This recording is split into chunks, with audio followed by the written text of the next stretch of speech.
क्या आप यकीन करेंगे कि भारत के एक पूर्व प्रधानमंत्री रोज सुबह उठकर अपना ही मूत्र पीते थे?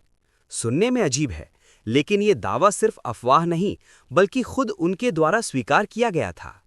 नमस्कार, आप देख रहे हैं पब्लिक रिएक्शन वाला, जहां हम लाते हैं ऐसी कहानियां जो हैरान भी करती हैं और सोचने पर मजबूर भी। मुरारजी देसाई का दावा। भारत के पूर्व प्रधानमंत्री मुरारजी देसाई ने 1978 में एक अमेरिकी टीवी इंटरव्यू में खुलकर कहा था कि वे कई वर्षों से अपना मूत्र पी रहे हैं।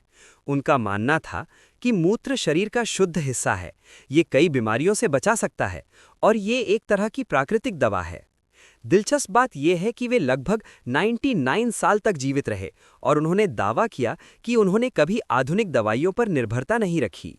मूत्र पीने वाले क्या वे अकेले थे? नहीं, दुनिया में और भी कई नाम इस तरह के दावों से जुड़े हैं, हालांकि सभी मामलों में प्रमाण समान रूप से मजबूत नहीं है।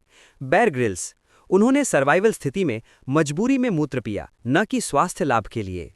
लियोटा मचीडा, एमएमए फाइटर, उन्होंने इसे पारंपरिक अभ्यास बताया।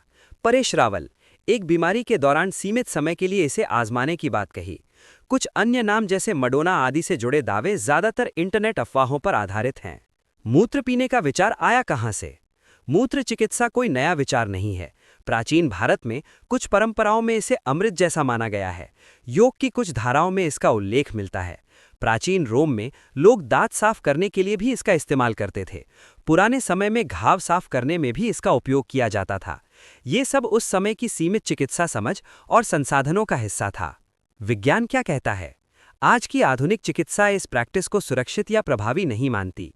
डॉक्टरों के अनुसार किडनी का काम ही शरीर के अपशिष्ट पदार्थों को बाहर निकालना है। मूत्र में यूरिया, सोडियम और टॉक्सिन्स होते हैं। इसे दोबारा पीना शरीर पर अतिरिक्त दबाव डाल सकता है।